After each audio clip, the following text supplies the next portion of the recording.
Don't worry about it. Right, here we go. Hey guys, what is up? I hope you guys are doing well. Good to see the chat pop up. Thanks everyone for joining into this podcast, guys.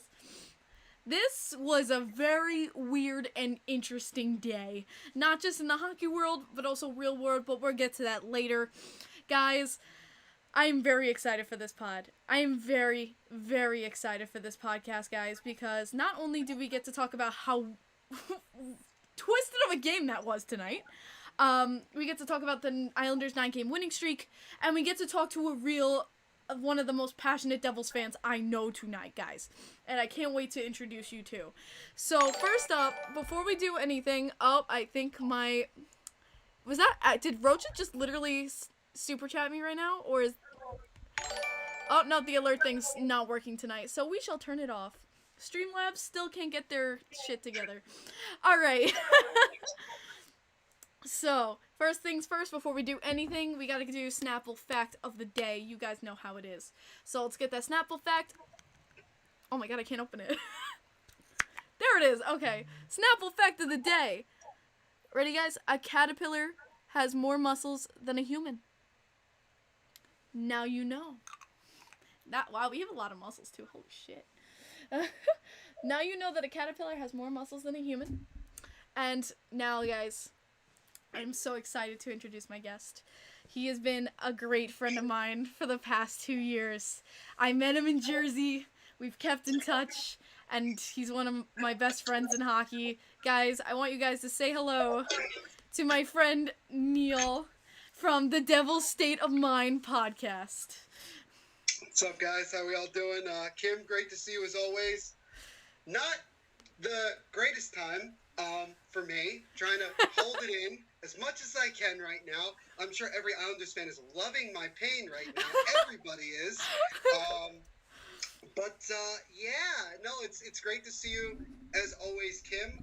You actually were on one of my friends' podcasts a couple weeks ago, so we've been able to stay in touch, which is good. And we certainly stayed in touch, especially with the direct messaging we've had over the last couple of days talking about these games.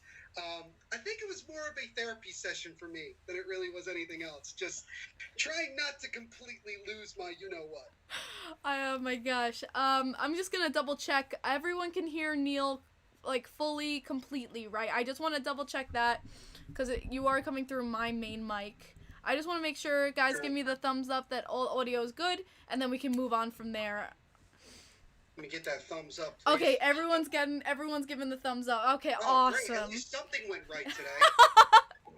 Jesus Christ. I literally, and I also, just up front, I just finished recording my new episode of the Devil's State of Mind podcast, which will be out tomorrow morning. So you guys can go check that out. Yeah, I was pissed for an hour. Didn't know what to say, didn't write a script, I just went for it. And rightfully so. We have been talking this past weekend, but first let's talk about how we met. How we even met. We talked about this on your podcast, so if people didn't watch his pod, I'm going to talk about it here. You guys know me, I'm a loudmouth fan, and I was hearing this guy behind me saying how bad the New Jersey special teams were. Their PK's so bad. And I turned around and I was like, dude, have you seen the Islanders power play? It is 10 times as worse as your PK. And we spent the whole rest of the game arguing over this. Oh, brother. And we won 1-0, I believe, over Corey Schneider. And you were so pissed at me. You turned around and you're like, you couldn't give Corey his first win. You couldn't give it to him. Nope, you couldn't do it. You couldn't just give us one. Nope, you just had to win. You had to win. You couldn't couldn't do it. Couldn't do it. It was such a, I was there with my friend, and you actually, I think you actually know my friend David, yep. who likes to always post on his Snapchat every time the Islanders win. I just wanted to quickly read what he said tonight, just because I got a kick out of it. Wait, David Blicksilver? Yeah, David, yep. I'm allowed to curse here, right? Because this is what he wrote on here. All right, go for it. He goes, this is what he said. He said, quote, "Cardiac Islanders, are you fucking kidding me? Ha, ha, ha, ha. Oliver Wahlstrom, amazing hockey player. The Islanders win again, 9 straight. Kiefer Bellows? Yes. Kiefer Bellows won an OT challenge. Sorry, Subi. You're offsides. Take the L. Ilya Sorokin, the White Whale. That's a really weird nickname. I'll tell you about that. 6 straight wins. They cannot be stopped. Have a seat, Scotty Wedgwood. Another L for the Devils. Take a seat, you fucking shit. Refs calling an OT penalty. Nothing can stop the New York Islanders. Holy. Okay, I'm pissed. Because if he's going to go out and say that the ref screwed him, that's some bullshit. Because the SPK Subban what he thinks of the reffing tonight. I just wanted to say that real quick. Here's the thing. Just want to get that on my system. I feel like both ways reffing was kind of mediocre. Both ways. What was the penalty, by the way, against the Islanders in overtime? I completely missed it. Was it Brock Nelson, right? Brock Nelson. I don't even know what he did. What did he get called for? I don't even know. What did Nate Bastian get? He got called for interference on a goal, and it made literally no sense. I saw that. Was like I saw that. I heard the whistle before it went in. I'm like, yo, Neil's gonna flip when I was just like, stood there like literally at center ice, like, you're serious? You called a penalty on that? yeah. And oh Jesus! It was Christ. a hooking. Anyway, The chat just said it was hooking. Back to the story. Okay. So I was with my friend David, and I was telling him straight up that, like, yo, you guys are gonna score like 5 times on the power play because our penalty kill sucks. And mind you, this was 2.5 years ago. So as you can see, not a lot has changed. But then this young lady in front of me, like 5 rows in front of me, turns around and is like, "Are you serious? Our penalty, our power play is so terrible." I mean, she was kind of right. Thank you. Right, it was. Thank you. I mean, it wasn't much better tonight. Nope. That's for sure. Still, that hasn't improved in 2 years. Because of the Islanders, we are no longer the worst penalty kill in the NHL. That's now the Nashville Predators, who are coached by former bald-headed you-know-what, John Hines. So what does that tell you?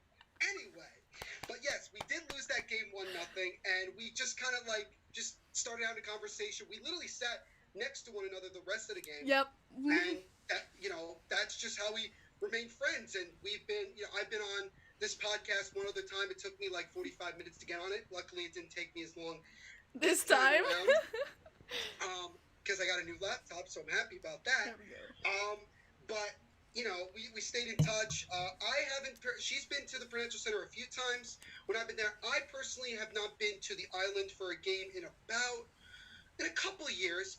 Actually, when this will tell you how long it's been. When Anders Nielsen was the goaltender for the Islanders. Oh my God! The 6 foot. How tall was he? 6'8", 6'9". He was huge. Freaking Nielsen. Guy. That's when we had Nilsson, Nelson, and Nielsen. Yeah, that was, you had the sons. You had all of them. You had all of them. But that was last time. But I'm really excited to check out the UBS Center. Is that what it's called? UBS Arena. Yes. Or the center? Is it UBS? UBS Arena. Okay. Right. I can't wait to check that out. Was that next season, I believe? Am I correct on that? Yes, you're correct. Both seasons. I'm excited to check that out. I will definitely go to a game. And Kim will show me what it's like to be in an Islanders game from her perspective. Hopefully the Devils are better the next time that happens. But no, we've been friends ever since. We talk all the time. She likes to remind me when the Devils make a move that she doesn't think makes sense, like Lindy Ruff being the head coach, Nico Hischier is too young to be the captain, and then we just lost 3 straight to the Islanders twice at home. Well, okay, the first one, was I wrong? Was I wrong with Lindy Ruff? Okay, you weren't wrong completely. We'll say. Number 2, and it's, you know what, I think I jinxed him because now he's out. Oh yeah, he's out again. Did we mention that he's only played 5 games this season and hasn't scored a goal and got a concussion and a broken jaw in the same play in a loss at home? Did we forget to mention that? And we still don't know when he's coming back. We were told today, we're going to get an update in a couple days. So we're going to get an update and then be told probably at said update that he's going to be out another couple weeks. We might as well just shut him down the rest of the season. It's just at this point, for the love of God, just say, look, dude, you've been through hell this year. Just wait next season. I mean, it just. Yo, we got your boys, the Bottom Line Podcast, in here saying, "Hey." No, I don't want to hear him. All right, he is a Rangers fan. I have nothing to hear from him. He's going to tell me, they suck. No, really? I didn't realize that the Devils suck. Oh, and by the way, to make matters worse, former Devil Keith Kincaid somehow got a shutout in Boston. How? He never did that for us. And Kevin Rooney has scored against us too. That's fine. I don't really care anymore. Oh man, this is gonna be so much fun. Okay, yo, what's up, Jimmy? Chat's agreeing with you. Scrub? I don't know if you want to go on your phone, like, just like, this is how I do. I watch chat via my phone to use it just so you can, like, see what everyone's saying. Everyone's agreeing with you about Lindy Ruff being horrible. Yeah. Everything you're saying. Ranger fans. By the way, just I'm making a self-plug really quick. My friend Sean Harrington, who is the host of Talking Ice NJ on YouTube, he just posted his video of the reaction from the Devils Islanders game today. Please, if you could do me a favor, please go give him a like and subscribe, please. Big Devils fan, really good friend of mine. His videos are hilarious because they're after the game, like Kim does, but they're more like, yeah, he's just pissed off and hates the world. So I would just please do that if you would be so kind. I would really appreciate it. All right, I'm gonna fix the camera a little bit because. And Jack L52, he says Boston versus New Jersey is a bad matchup for Boston. Somehow it is. We're 3-0-1 against the Bruins. There you go. I don't know how that's possible, and we beat them twice in Boston. I don't know. I don't know how we did that. Okay, yeah. I'm gonna fix the camera here. Maybe that make it a little bit better. Someone noticed that I have giant stuff behind me. Yes, I do deal with a lot of pain in sports. I'm also a Nets fan, so yay! At least we got that. Got that going for me. Nearly blew a lead last night. Oh, but that's okay. Oh, that's totally okay. But it's just how it is. Life hates me right now with, like, trying to adjust the cameras. Okay, I fixed it. We're good. We're all set. I can see you working on it. Yeah, you see me working on it. Okay. I can see you working on it. Okay, everything's good now. But, going on from that, you know, let's talk about the game, just the start of the game tonight. Everything just, the Islanders, I don't even know what the hell. I go into the game and I hear from warm-ups, Pageau's not in. I'm like, excuse me? Yep. Excuse me? Our best third-line center? Excuse me? Yep. And then Noah Dobson takes warm-ups. Noah Dobson's out. That causes delay in the game. And I'm like, what do you mean Noah Dobson's out? Both go on COVID protocol, apparently. I don't even know what the hell. It seems to be a tracing thing, but I don't know how long they're going to be out now. We don't have Anders Lee now, because if you remember from the last time, him and Zaka fell, and Lee, apparently, my friend told me, someone in the stands at the Coliseum could hear Lee scream from the ice. Ouch. And now he was just put on LTIR today. So I don't... we're not going to see Lee for a long time. This is what you get when you play the Devils. Ask Buffalo. I literally told you this an hour ago. Go ask Buffalo what happened the last time we played them in Buffalo. Everybody got COVID. So, so before this series started, you had Anders Lee, you had Pageau, you had Dobson, and now after 3 games, you don't. So, I mean, if you want to blame anybody, blame the fact that you just played us for 3 straight games. I kind of do. Yeah, there you go. It's fine. We'll be like the worst team in the NHL and also the most hated at the same time because we have no luck. We have no luck for other teams, and we have no luck for ourselves. So there you go. All right, but no, I feel really bad for Anders Lee because I said this like 30 minutes ago when I was talking about it on my podcast. I said, you know, the Islanders have a lot of likable players on their team. There's a lot of guys on the team that I really, really like. Anders Lee, one of the longtime Islander guys. You know, he's basically just like Long Island is basically his second home. I mean, let's just call it like it is. Like, it really is. And he's the captain, and everybody loves him. And it didn't seem that big of a deal when he got hurt. Like, what I mean is that when he got tangled up with Zaka, it didn't look that bad. Yes, it did.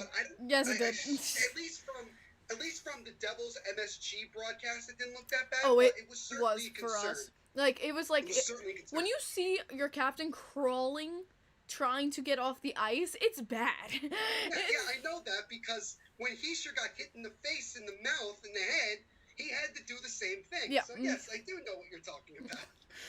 Oh man, it's been. Let's talk about like going on from that, and then the game starts, and Yeah, the thing real quick with Pageau and Noah Dobson, like. Yeah. What was the thing that made me laugh was Steve Cangelosi said Sebastian Aho, who wasn't supposed to be playing tonight, was, I think, in the press box, Yes. and they had to tell him to come back to the locker Yes. room and dress up. So while the game was going on, he was in the locker room, like, hurrying up, trying to get him stuff. So he had 6 defensemen, and it was like the Devils couldn't even score when they had only 6 defensemen on the playing. So that was it. But yeah, I thought it was funny. And then someone said to me, "Wait, when did the Islanders trade for Sebastian Aho?" I said, "It's Wrong not the Sebastian same guy. Aho. He plays defense. I know it seems weird because his name is Sebastian Aho, but it's not the same. And no, I don't think they're related either. This was the first game he's played under Barry Trotz. This was the first. And by the way, mind you, didn't he get an assist on the Bellows goal? Yes, he did. Yes, he yeah, that's what I thought. Oh, and Bellows got his 3rd goal in 2 games after he hadn't had a point in 8 games. Yeah. Filling in for Anders Lee. Yes. That's what the Devils do.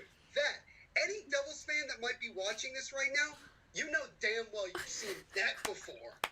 Islander fans, this is what we watch on a game-to-game basis. No, here's the thing, Neil. What have we've been talking this whole weekend. What have I been saying to you? I said, welcome to being the new Islanders. Because this is what we dealt with my whole life, growing up with having freaking Garth Snow, Mike Milbury, freaking John Spano. We didn't even have an owner at one point. Oh, you had John Spano. You had a whole 30 for 30 on yeah, like, that's what I'm saying. It's like, we grew up watching this my whole life, and now you are living my nightmare. So it's just like, welcome. Because... And somebody here also mentioned, I think, Anthony Beauvillier got hurt earlier in the year against the Devils, too. Mm-hmm. Just to add insult to injury, literally.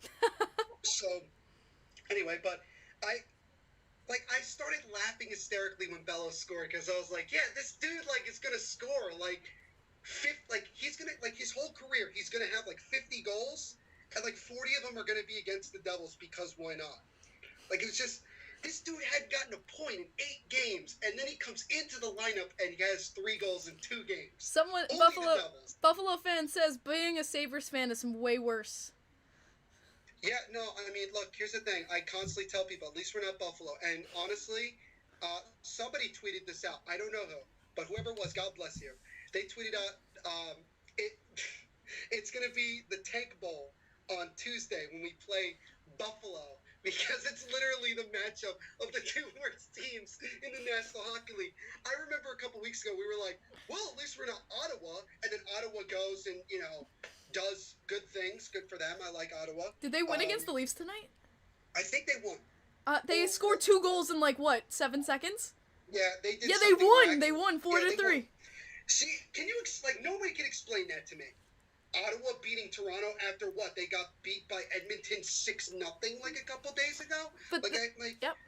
But yeah, that matchup against Buffalo is going to be Here's the thing. It's gonna be awful. This is why I'm laughing, because so many people online on Twitter after the game were saying, oh, it was rigged.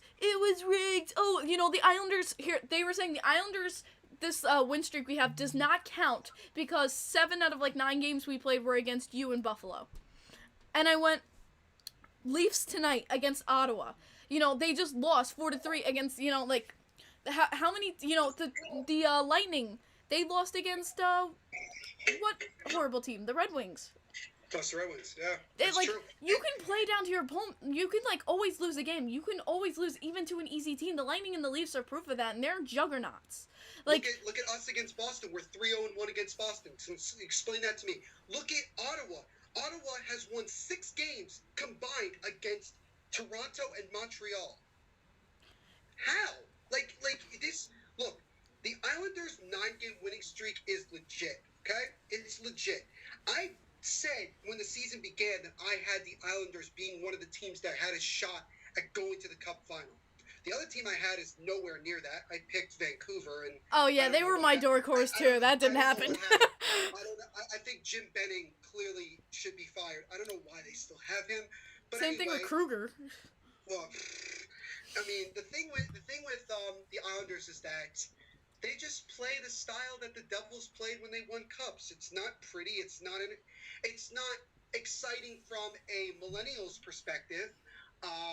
It's playoff hockey for that. The way they play is playoff hockey every single game. It doesn't matter who they're playing. And yes, have they played mostly the Devils and the Sabres? Yeah, it's not their choice. They play in this division. And they've had other games where they've where they played well against Boston. They played the Rangers. They've played the Capitals. I think they played Pittsburgh. Yeah, they played Pittsburgh. They've, we're talking about teams that have like legit shots of making the playoffs and also, making a run at the cup. And the biggest reason why I think the Islanders' winning streak is happening, and it might be a surprise, but I think it has to do with goaltending. I really do. I think the combination of Varlamov and Sorokin have been phenomenal. Yes. Sorokin, he looked good in the first matchup against the Devils until the third period. That first goal he gave up to Yanni Kuokkanen, kind of weird. Not his fault. Popped over his shoulder and into the net. What are you going to do? Here's the thing, too, is, like, his team wasn't playing in front of him at that point, too. Like, I don't know what... They gave up in the third period. Yeah, when Sorokin had... And I was yelling at my team about that we were only playing 40 minutes of hockey. And that was, like, the problem when we first started out. We just needed to get our, like, I don't know, our feet wet or something. But once, like, the season finally started to flow in, is like, 9-game winning freaking streak. Yeah, and I mean, look, the thing is that, like, somebody in the chat mentioned, in big letters, it's Trotz. Yeah. Well, yeah, obviously it's Barry Trotz. Because his system is what he has won a cup. It's not like he doesn't know what he's doing. Barry Trotz is a hell of a coach. And he understands what it takes to win. And he understands the players that he has. And he has developed a system that makes it possible for them to play successful hockey. And you know what the thing that really is interesting is that the Islanders have a superstar, clearly, in Matthew Barzal. There is no question about Matthew Barzal is a star, okay? That shootout move, though, tonight, that could have gone a lot better. That was so bad. I don't know what, he couldn't score with Scott Wedgwood. That was a problem. He wanted to do a different move. He wanted to go backhand, and he lost control of the puck. But it's not Matt Barzal having to carry this team. It's literally everybody doing their job, particularly the fourth line with Casey Cizikas, Matt Martin, and I forgot the other person already. Cal Clutterbuck. Cal Cluster, you know what? Which is what I call. Which, look, everybody calls him that. Okay? Yeah, everyone does. This is not original. No. Okay? But their fourth line is tremendous, like absolutely tremendous. But they are 4 lines deep. It doesn't matter who's on the ice; they play hard. Third line was a freaking shit show tonight. I don't know who the third line was, so I'm not paying. Because we lost Pageau, our third line was Wallstrom, Komarov, and Zarnik. Uncle Leo. Oh boy. Gotta love him. No. Gotta love him. No. I remember. I think the Islanders put him on waivers, right? Yeah. They did. Yeah, we did. And I remember Kim messaged me and said, "Ooh, maybe the Devils can pick up Uncle Leo." I said, "Get the hell out of here! We don't need Leo Komarov. This is not 2012. We don't need a veteran dude on this team right now. We don't need Leo Komarov." Yes, you do. Go and take him. No, Guys. Well, to be fair, I think Komarov would be the best veteran that we have right now if he came to the Devils, but... thanks for Andy Green, too. We appreciate him. Yeah, Andy Green just likes to... He's going to score a goal against the Devils at some point. It's coming. It's coming. He's gotten a couple assists. It's coming. It always happens this way. At some point, he's going to take a slap shot from the point, no screen. He's just going to beat Blackwood or Wedgwood or Aaron Dell if Dell ever plays again. And we're going to... And it's just going to happen. It's just going to happen, and I have to accept it. Yeah. And I loved what Andy Green said last week when I think a reporter asked him, "Are you upset that people are saying that your style of hockey, meaning the Islanders system, is boring?" He goes, "Yeah, it's boring, but we're winning hockey games, so what's the problem?" Yes, exactly. Exactly. No shit. Like, obviously, like, you're winning hockey games. The Islanders right now are white hot. They are white hot. They are white hot. And yes, they beat the Lonely Devils. I get that. I get it, all right? You beat us pretty easily in the first game. There's no question. We were down 4-0. We had no business making a comeback, but that's just how it is. The second game, we had a 2-1 lead, and I just kind of had a feeling in my stomach we were going to find a way to screw this up. And Bellows, by himself, said, "Hold my beer," and went and scored twice. Great. Then we go to tonight.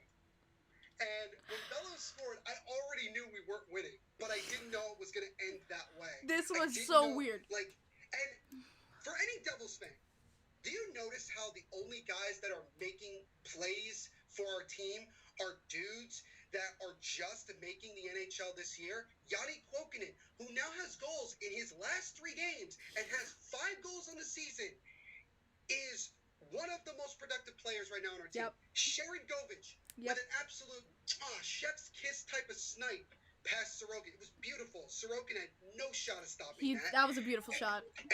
But did Travis Zajac do anything? Oh, we got an assist. Whoopie do my Subaru. Who cares? Did PK Subban do anything? He got an assist. Well, he kind of scored. No.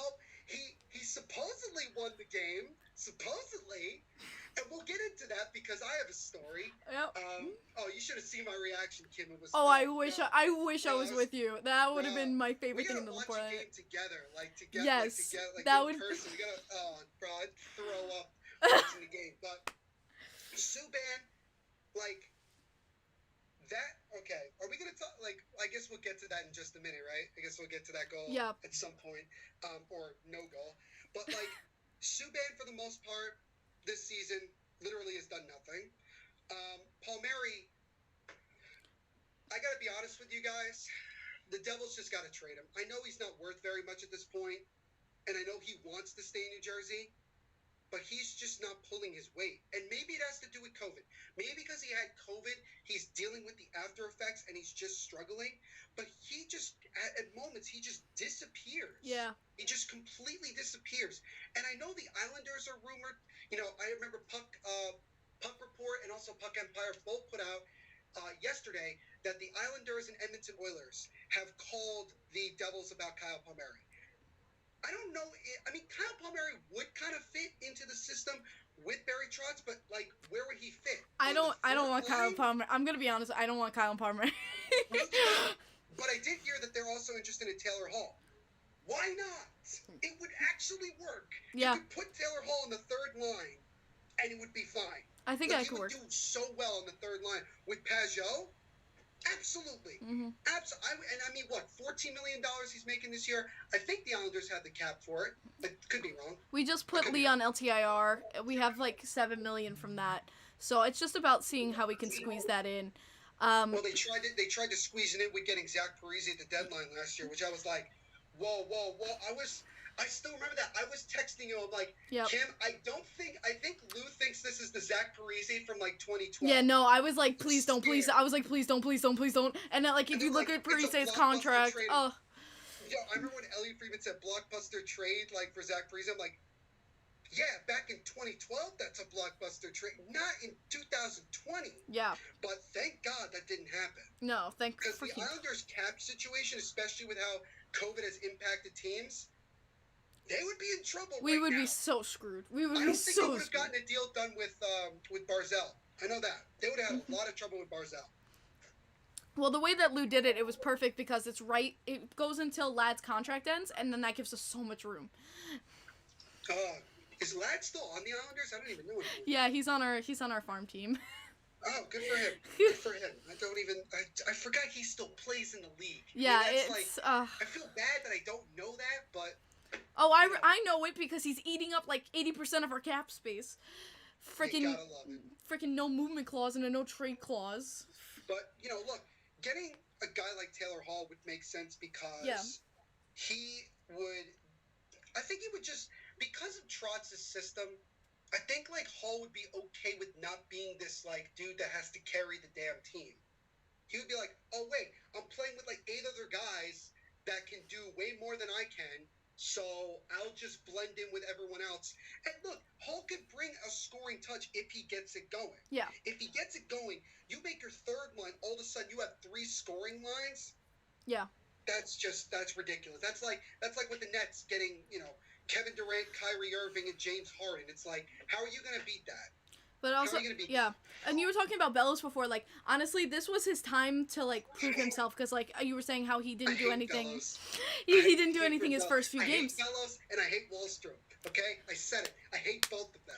Honestly, Wallstrom's been a little bit more impressive to me because of the line he's on, that he's still been able to produce, even though the line that he's on. But Bellows, he was put on, like, this was his time to shine. He was put on the first line. You're working with Jordan Eberle and Matthew Barzell. You better make some sparks. You better make some fire. You better produce some points. If you're not able to do that on that first line, like, I would say, like, Bellows would be done. Bellows would be done. If you can't produce with, like, those guys on your side, you're done.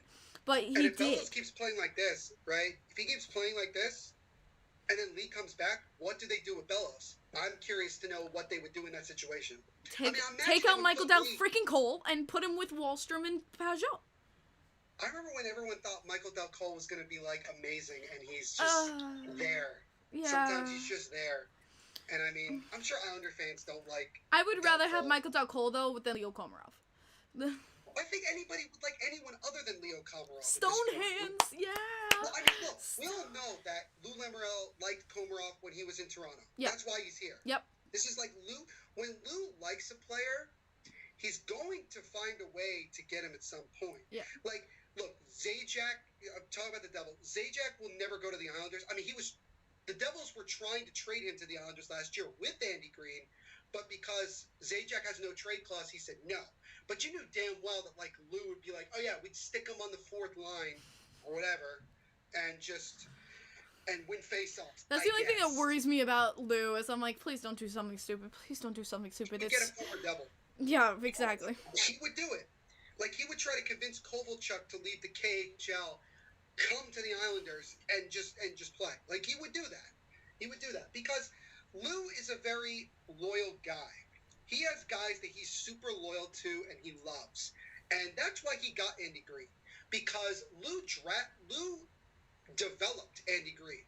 Lou made him into the player that he is and the person that he is. Because he gave him a chance when nobody else gave him a chance. At least he was, like, talented and he was something to add to the team. He had, like 3 goals in the playoffs? Yeah, he's like, nuts. Fire.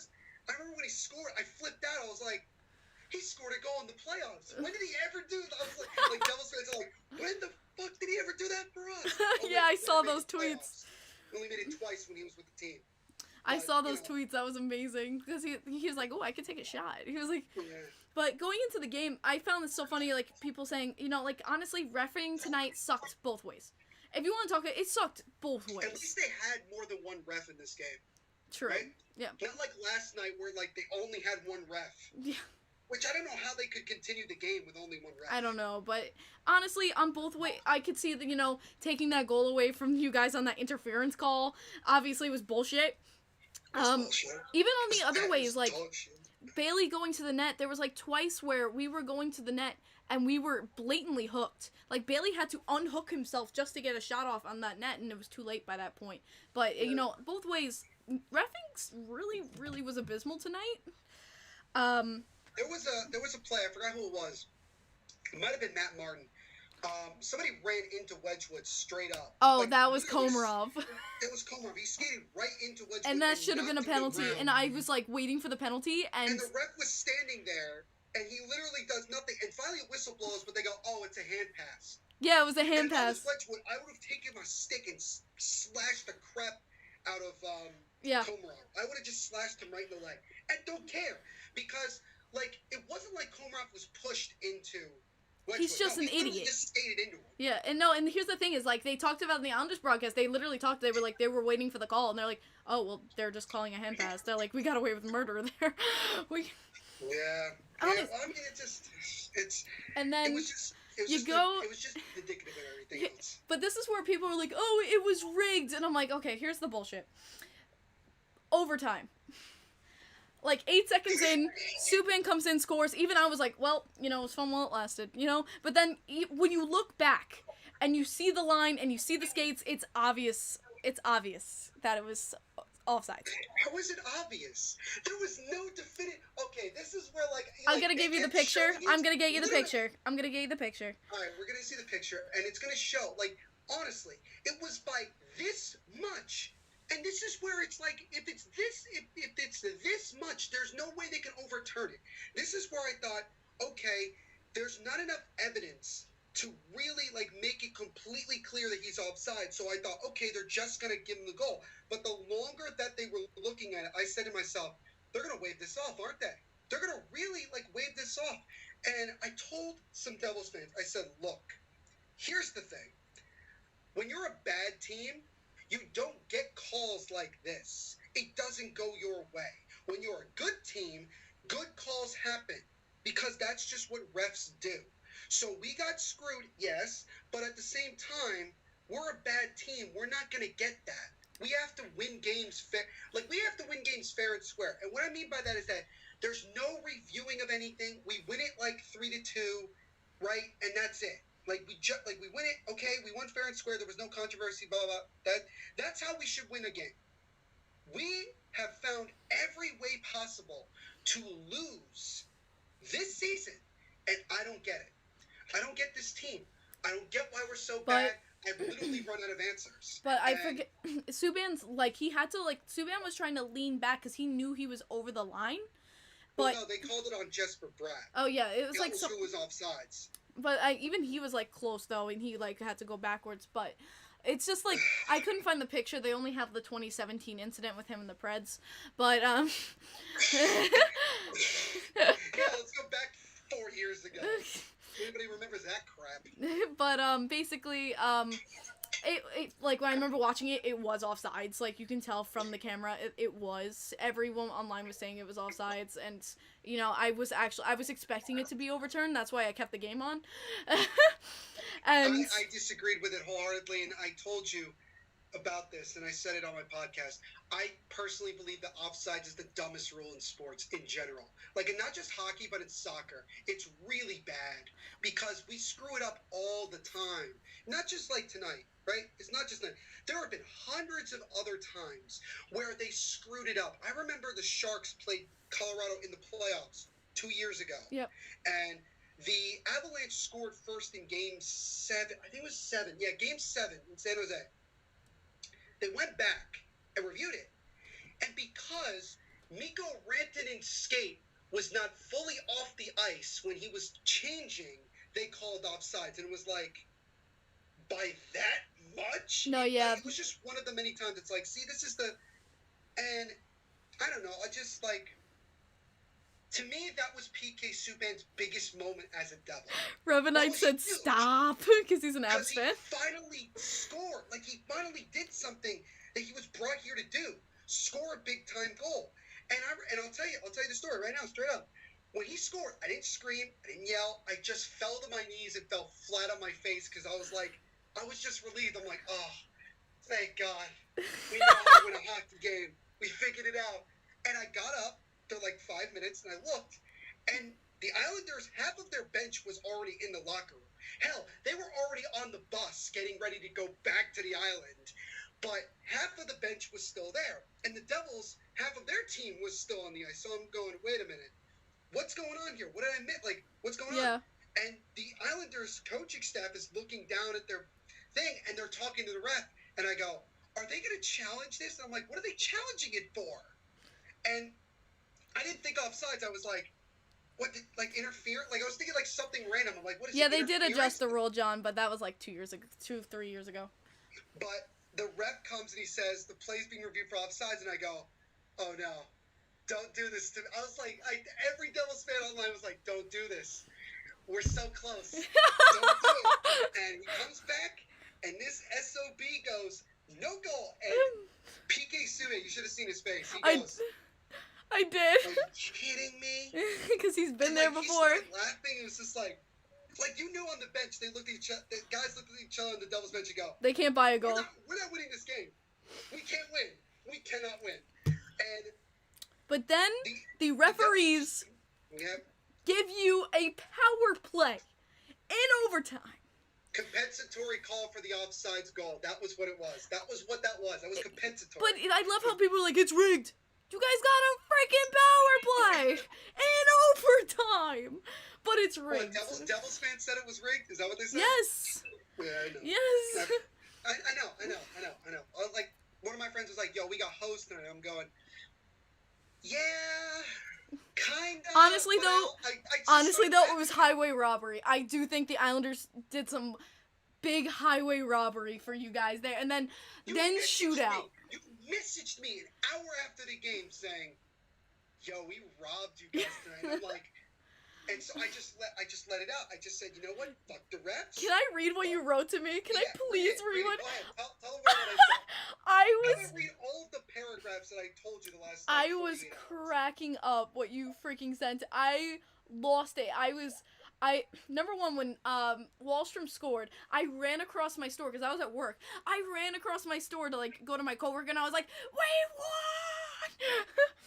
Okay. And I also remember, like, didn't the power go out your store, by the way? Yeah, I had a blackout tonight at my store, which was a whole nother story. But literally, I message, I go, Neil, holy shit, we robbed you guys, and you put in all caps, I'm gonna just say, I am fucking pissed beyond belief. Fuck this team. Fuck the refs. Fuck Wallstrom. Fuck Bellows. And fuck the refs again, because why not? We can't win a fucking game anymore. When I said fuck this team, I wasn't talking about the Islanders also. I know. I wasn't talking about the I know. Islanders. I said, is it bad I'm laughing that you said fuck Bellows and Wallstrom?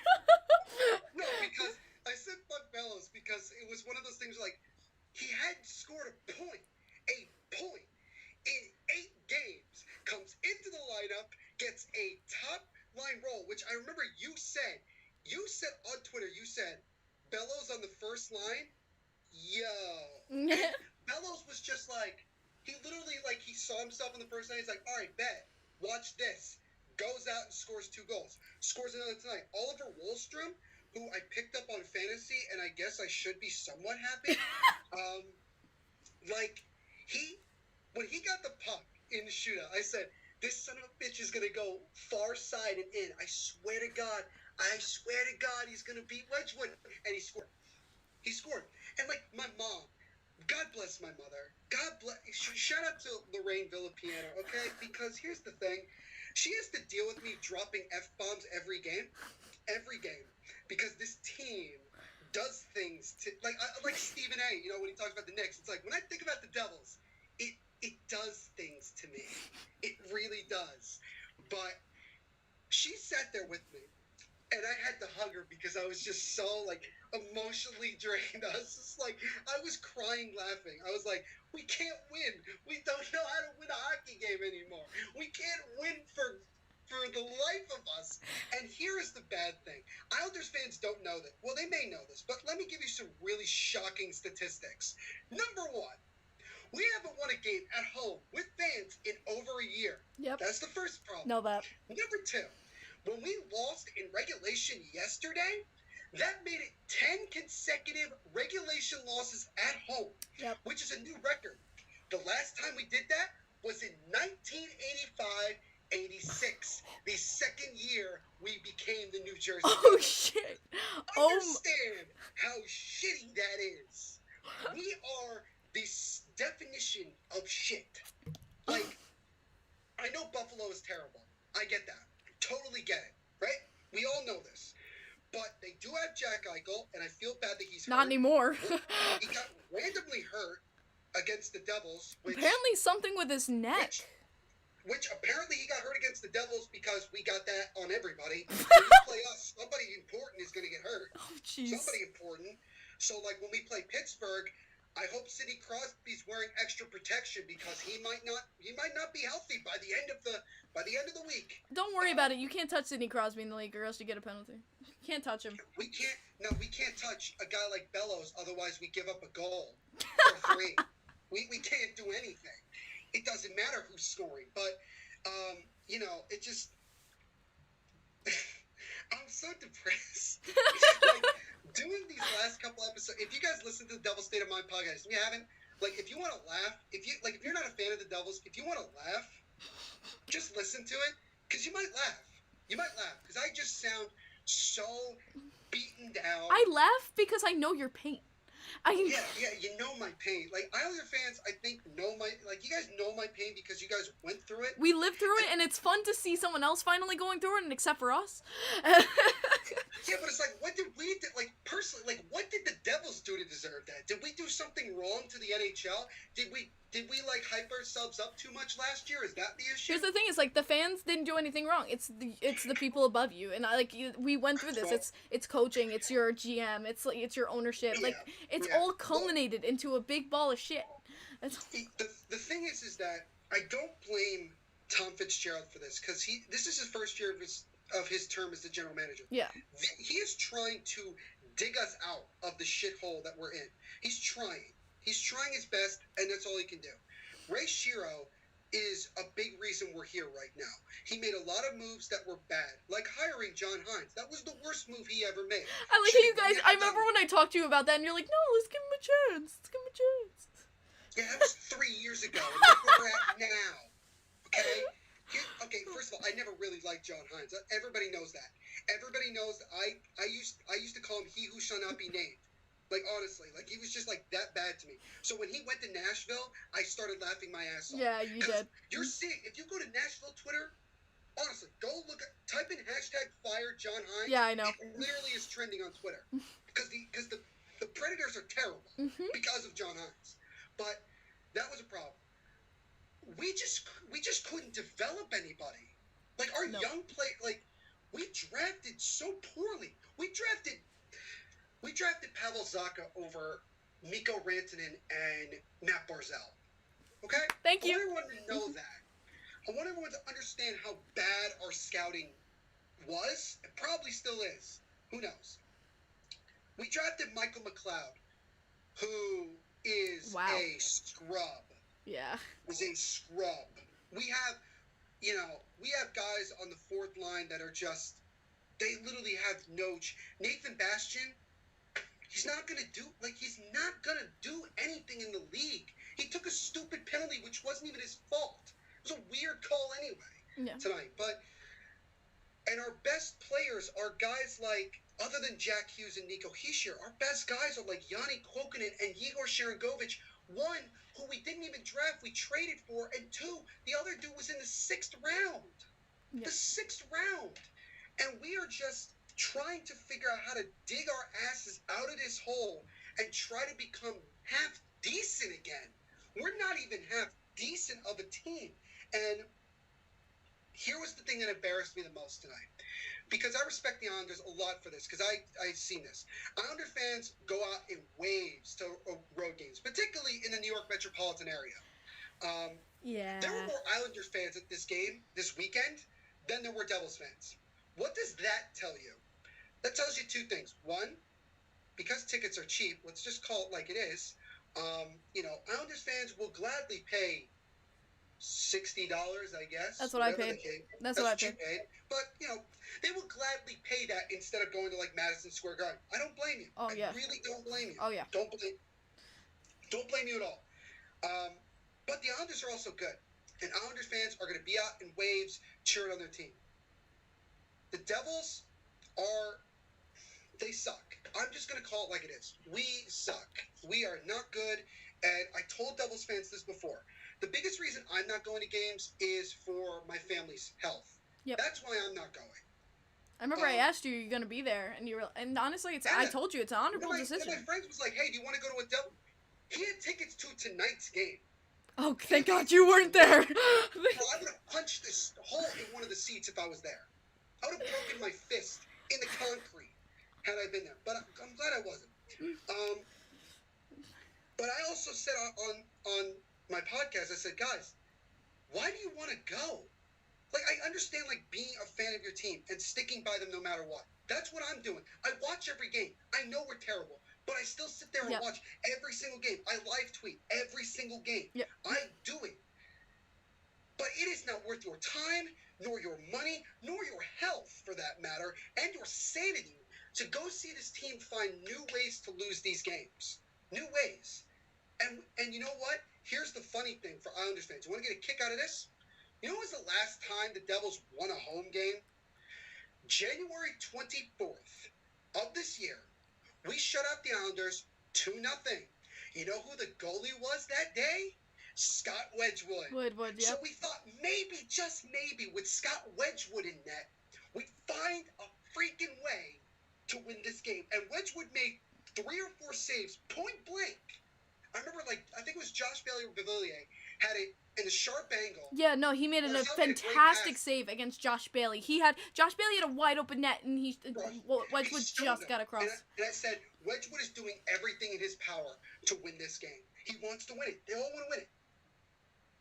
Nope, we still found a way to lose. And, everybody's like, here's my issue. And Devils fans, I'm talking to you directly.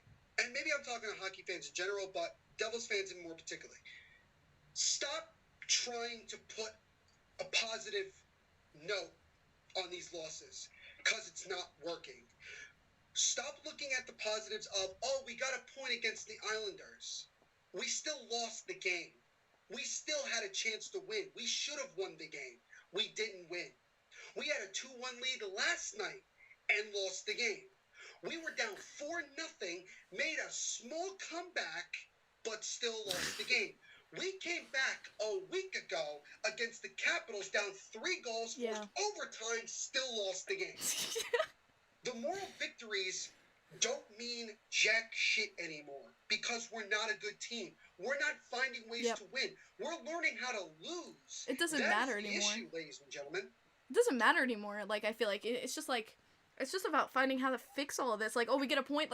Honestly, if I was a Devils fan, I'd be like, so what? We're still out of the playoffs at this point. It feels like it, at least.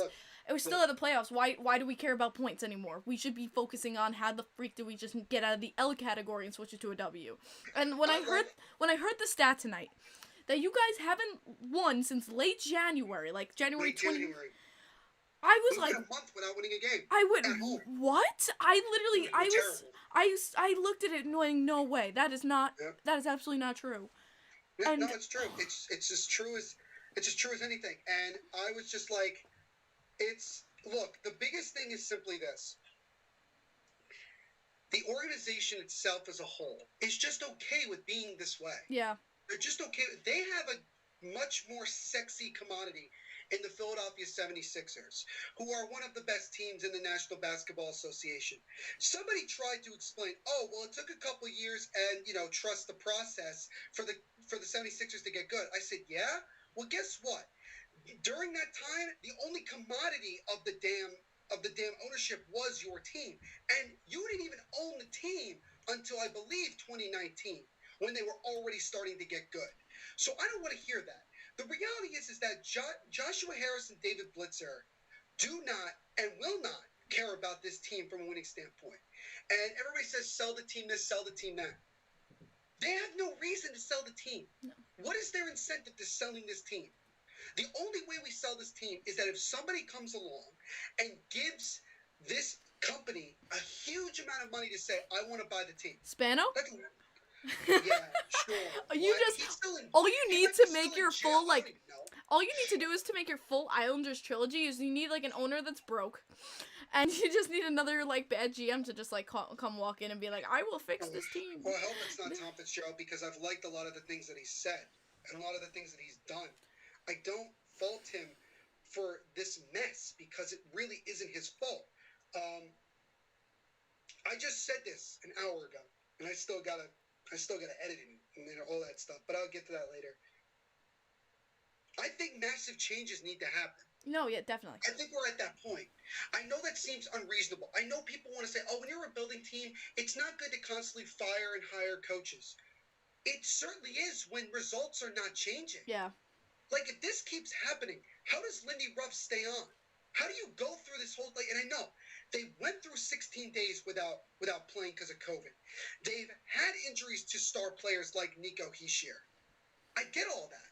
They're a young team. They're trying to learn. And it's sad. Rookies. It's sad because Jack Hughes has kind of burst out a little bit, and he's been playing really well. Honestly, I feel like the Islanders today even... I still play him on the second line.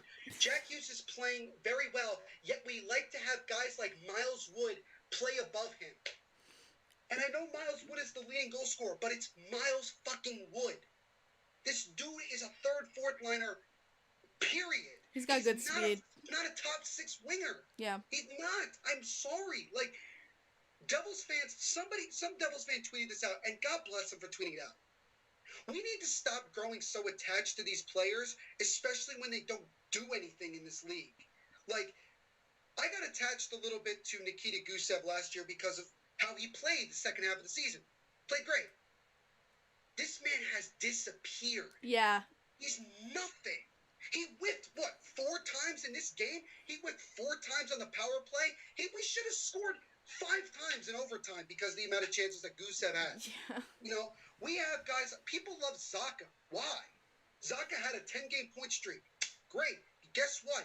He's had, like, what, 2 points since then? Like, people used to love guys like John Merrill. You're saying, like, he was good looking. Like, holding accountability. So it's like holding accountability for your players. Like, that they step up and do what they're supposed to do. Oh, and you know what? I'm glad we're talking about this because I want to read a statement that Damon Severson, defenseman for the Devils, made literally after we got beat on Thursday. I think I saw you tweet this. Yeah, no, Kim, anybody who hasn't read this, you're going to be shocked by what he said. I did read this. There's no beating around it. It did happen a lot of previous years. Severson said of that, here we go again feeling. We would give up on games and we would give up on seasons when it got late. It was unfortunate. It was tough to be around. You didn't want to have that. But that's not the case this year. We have a good group of guys. We support each other. We've got each other's backs. There's no giving up on the season. We believe in what we're doing. We believe in what Lindy's preaching to us. We just have to execute. Do you understand how damning of a statement that is? You basically just admitted that the organization has not given a shit the last several years, that y'all just give up so easily. So my question is simply this. What has changed this year? What is different about this team, this coaching staff, this organization than last year? Our penalty kill for a while was on pace to be the worst in not only this season, but the worst in the history of the National Hockey League. We have a terrible power play, which we surprisingly scored on tonight. I don't know how we did that. I really don't know how we did because our special teams are worse than yours. Well, clearly proven tonight. I was clearly proven for the umpteenth time. How many times do we have to argue about this? Yeah, no, we're not talking about that. But we have guys like Lindy Ruff, who's probably a Hall of Famer, considering what he's done. We have a Hall of Famer in Mark Recchi as our offensive coach. And we are still one of the worst offensive teams in the National Hockey League. This is what it tells me. It's no longer the coaches. It's the damn players on this team. They don't have a nose for the goal mentality. They have a passive, we're going to pass the puck 100 times, and we're not even good at it. This team is fundamentally terrible. We don't pass the puck well. We don't shoot it well. We don't do the fundamentals. Kim, I counted in the 3 games against the Islanders, the Devils gave up 8 2-on-1 opportunities. 8 through 3 games. That is fundamentally, that's just terrible. It's just terrible. They had like 3 tonight, and they should have scored. If it wasn't for Miles Wood diving for a puck off of Barzal, Barzal 9 times out of 10 was probably going to bury that. I mean, we are at the point of this season where we are talking about, let's tank for Luke Hughes, right? Let's bring in Jack Hughes' little brother, who's a defenseman, ironically. There's another Hughes? Apparently so. I didn't. And I'm like, you know what, guys? You know what? We had the first overall pick in 2017. We had the first overall pick in 2019. And we've had a top 10 pick for the last several years. It doesn't matter anymore. I don't give a shit about tanking. I don't care about development. I'm not patient anymore. I'm tired of this. I want results. I am speaking as a fan. I don't want to go to games and hope to God that one day we turn it around. And the thing that's really embarrassing is that we have to do contests to get fans to get free tickets to go to these games. That is how bad things have gotten. Like, I went to 8 games last year. I didn't spend $1 on any of them because all of them were free. Because I just won contests. It was literally all I did. And that's the thing that's depressing to me. Our organization is cool with being a small market that doesn't try to spend. And we have one of the lowest cap spaces in the NHL, and we don't even try to get a big name player. Patrick Laine is going to be a free agent at the end of the year. If I were the Devils, I would give him all the goddamn money. And I know that's ridiculous because People consider him to be lazy and not a team player. And I'm like, you know what? He does score 40-plus goals a season. Maybe the Devils would benefit from having a dude that doesn't play defense because nobody else on this team does. He's not enjoying Columbus, and that's for damn sure. Like, he's being sat all the time. He's playing for Tortorella, all right? Well, that's his fault. That's Tortorella trying to get fired. I know what he's doing. He doesn't want to coach in Columbus anymore. He wants to get fired. And so what the Devils could do is maybe they could fire Lindy Ruff if they want to and bring in Tortorella. I don't give a crap anymore. I just want results. And you know what was really bad? Peter Laviolette asked for about $3 million more money from the Devils to coach this team. That told me he didn't actually want to coach in New Jersey. He didn't want to be here, and that was that. Lindy Ruff took it because he was given an opportunity to be a head coach again when nobody else was looking. And it's so difficult. To me, people say, oh, this is rock bottom. Rock bottom was last week when we gave up 6 goals in 2 games to the Rangers at home. That was rock bottom. We're just going further below the ground. We are just getting beaten down. We are getting embarrassed. And this team doesn't have any pride. This team doesn't have pride. They don't care. And that, to me, is the saddest thing about the New Jersey Devils. And people, maybe even in your chat, will say that I am overreacting like crazy. But I'm speaking as a fan who is sick and tired of this team being hot garbage. Yo, Select over here is loving your speech. But yeah, like, I wanted to give you a chance to vent and chance to talk about the Devils, because obviously, what am I supposed to talk about the Islanders for? Like, Islanders on a 9-game... won 9 in a row and probably going to go to the Cup final. I don't know if you guys know about this, but the Islanders put open 7 home games coming up, and all of them are already sold out. Before we've even gotten to game 1. Bro, like, we haven't even sold out a game, if you can believe that. Ray Bro said completely justified. Select's like, yeah, I completely agree. But, like, I want you to come on, because, like, obviously, you know, like, I know, like, what I was seeing from the Devils, and it sucks, because you guys do have some talent there, but it's just not, it's not coming out. It's not. We have very little talent. I'm going to put it bluntly to you, Kim. We have very little talent. I said I don't mean to be critical, like, that harsh, because I know there's some young guys that are playing well, but the reality is that they don't have a lot of talent. And the thing that's upsetting to me is this. When the Edmonton Oilers drafted Connor McDavid, he came onto the scene immediately and was dominant. When Austin Matthews came into the league, he was dominant. He scored 4 goals in his first game. Well, that's not the case with every single, tick. I understand that. But the thing about it was that in both years that the Devils had number 1 overall pick, it wasn't a guarantee as to who was number 1. In 2017, it was like it could go either way. It could be Nico, it could be Nolan Patrick. In 2019, it was literally the same thing: Jack Hughes or Capo Caco. Yeah.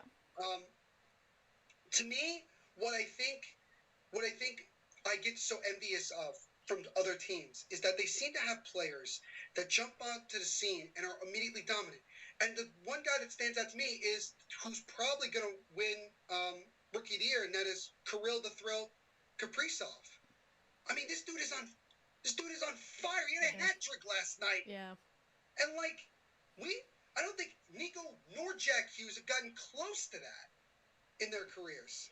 And it's just, you just wonder to yourself, like what is going through the minds of these players? Like, what do they think? Like, what are these guys thinking about right now at like 11:30 at night? Like, what are they thinking about, like, with this team? It's like, where are we going? What can we do to win a hockey game? And if we lose to Buffalo on Tuesday, I don't even know what to say. Like, you might have to call 911 on me. I might have to. You will probably message me too. You'll be like, "Are you serious?" It's like, I don't know what to tell you. No, I'd probably be like, "Are you alive?" It's just like, I know this sounds depressing to a lot of people because this isn't the first time I've talked about my team, because it's really, it's just, I'm running out of words to describe this team. I don't know what to tell you about this team other than they suck. And every time they do something good, it doesn't last. It doesn't last. Everybody's like, oh, what if we win a game? It's not going to change anything. We beat Buffalo on Tuesday. So what? Buffalo is terrible. Like, we're not doing... Like, we would have to win something like 10, 15 games in a row for it to actually give a crap. Like, it's just... Blackwood's regressed. I hate saying it, he's looked terrible the last couple of games. He just has.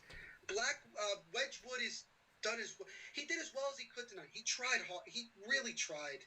He really tried. He didn't lose this game. Oh wow, Kaprizov's 23. Yeah, Caprice. God, he's 23 and he's. Oh my God. But that's what I'm talking about. You have guys who are 18, 19 years old. Like, you have to give them time to prepare. Like, no, and I'm not mad at Hughes and Nico for not being once in a generation talents. I'm just more confused as to how do we get to that point? Like, everybody wants to constantly compare us to, like, oh, look at Colorado and look what they did. And I'm like, you know what? Like, who cares? Like, they figured it out because they also made other moves that made sense. And they drafted Mikko Rantanen. They drafted Gabriel Landeskog. They drafted Nathan McKinnon. Yeah. And you know what? They developed them correctly. Like, Gabriel Landeskog was not a once-in-a-generational talent when he came into the National Hockey League. He's a very good player. Mikko Rantanen, same thing. When the Devils drafted Zacha, they had him higher than both Barzal and Rantanen. Yep. Okay? So at the time, it wasn't like this, are we that stupid? But now when you look at it, it's like Zacha's a third-line player, and Mikko Rantanen and Matt Barzal are stars on their team. So, I mean, and look, Kucherov was like, what, a sixth-round pick in his draft year? I mean, look, it's just...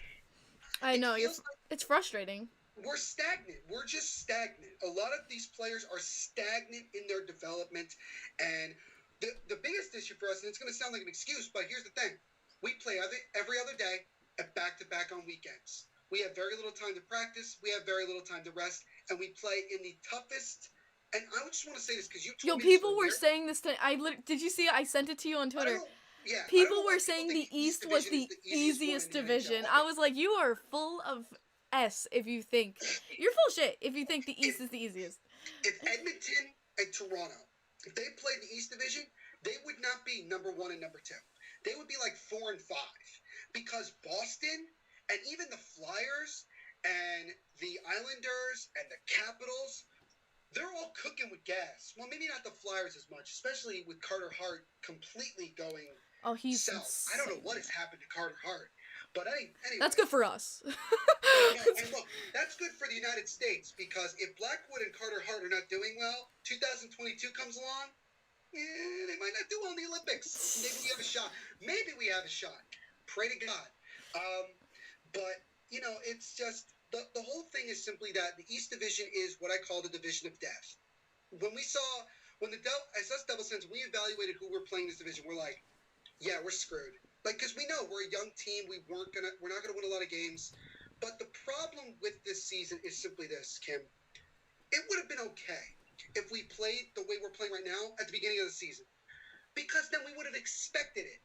We would have been like, okay, we're a young team, we're not getting it. But the fact that we started the year off hot. We missed 16 days because of COVID. We come back. We beat the Rangers. We beat Boston in Boston. Then we come and we're playing lonely Buffalo at home. Nico's back. He's named the captain. Travis Zajak's back. Our team is fully healthy. We lose 3-2 to them, blow a 2-goal lead against Washington, and we've fallen apart ever since. And I'm not blaming Nico. It's not his fault that the team is like this, okay? Because here's the thing. He's also only played 5 games. Like, it's not like we're in this, like, it's not like he's still playing.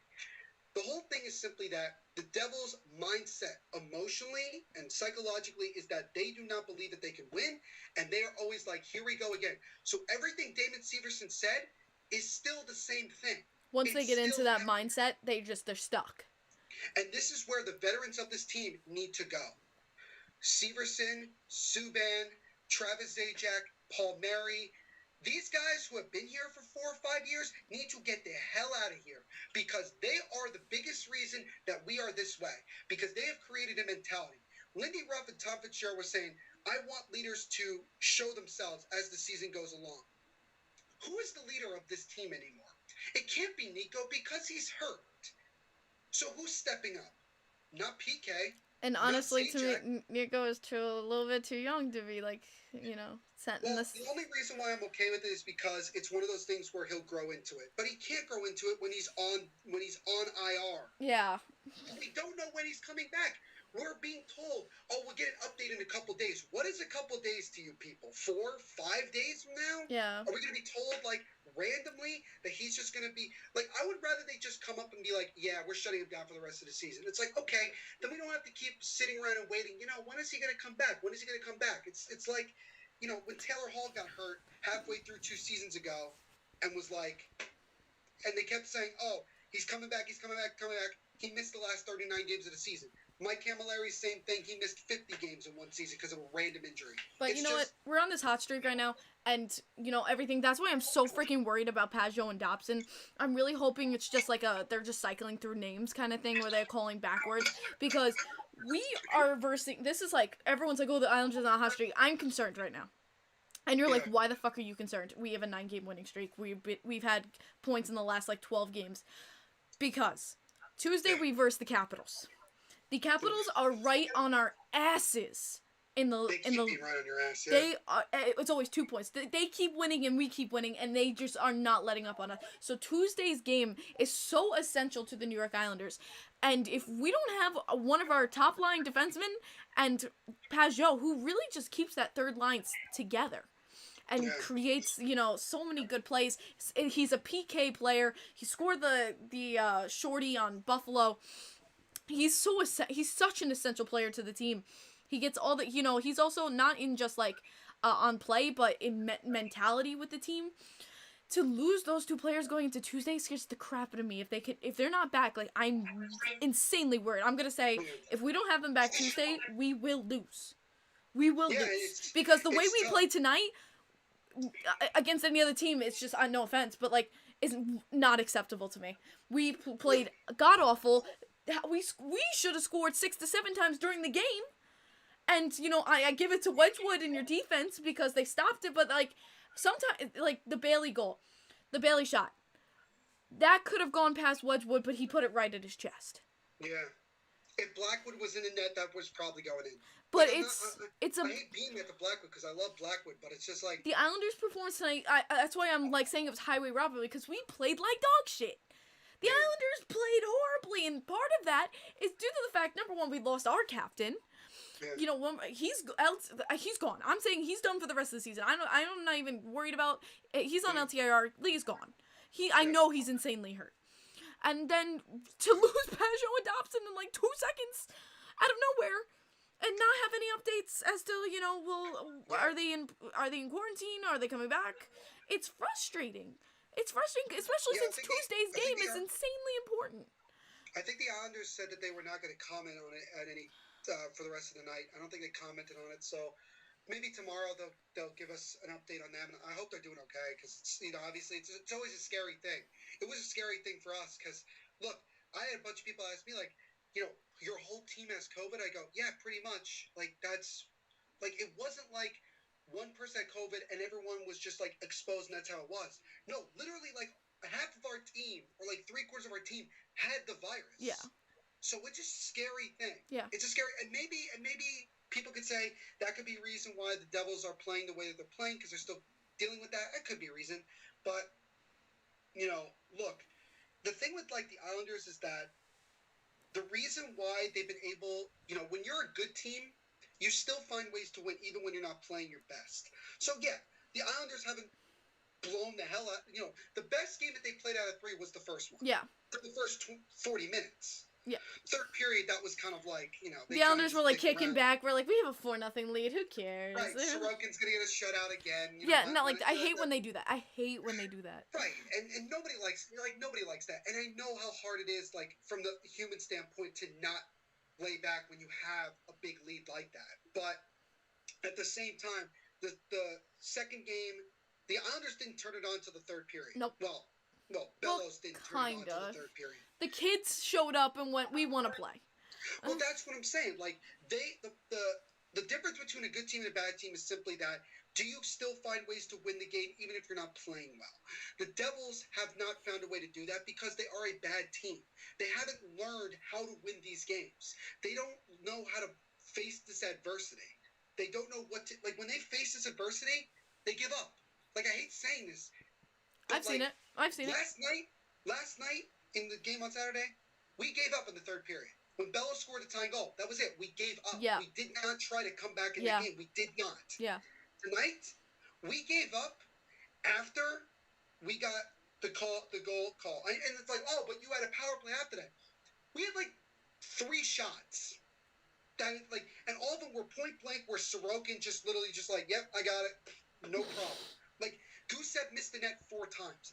That's just a whole mentality thing. If you're confident that he's going to slap shot that and it's going to go on net, when you're not confident, when you don't think you can do it, you hesitate for 1 second and you make a mistake. Exactly. And that's what happened.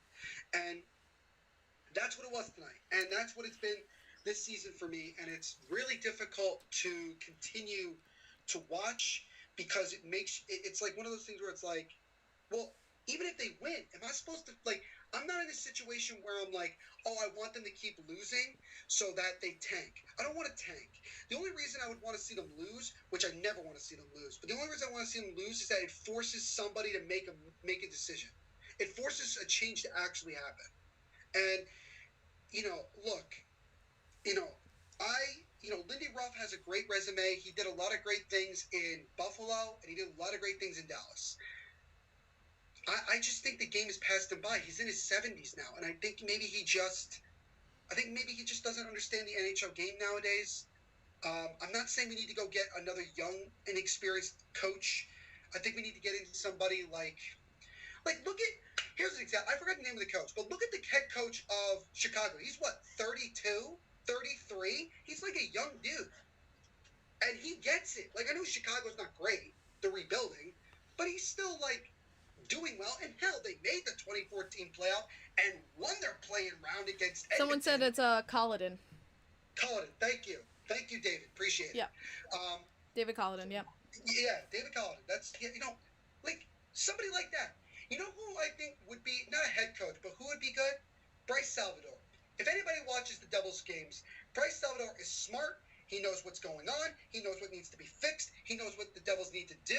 And I think the Devils should really, honestly, and truly consider bringing him in as a coach. Ray, bro. Yeah. He's an Oilers fan. Yeah, just an Oilers fan. No.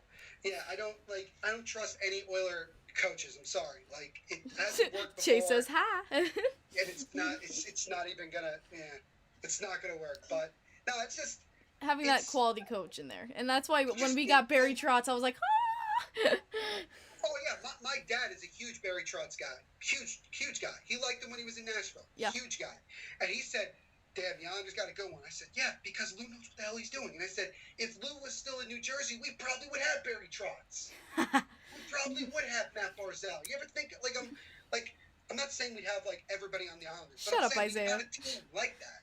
But going from here, any last minute things you want to say, Neil? If you want to do just a shout out to your channel and where people can find you. Well, I don't want to really do a shout out, but I did want to make a quick announcement. For those of you that can't see, I'll just show it real quick. I'm wearing a custom Corey Schneider sweatshirt that I got from my good friend at Everyday Isles. I'm sure if you're an Islanders fan, you probably know of this person.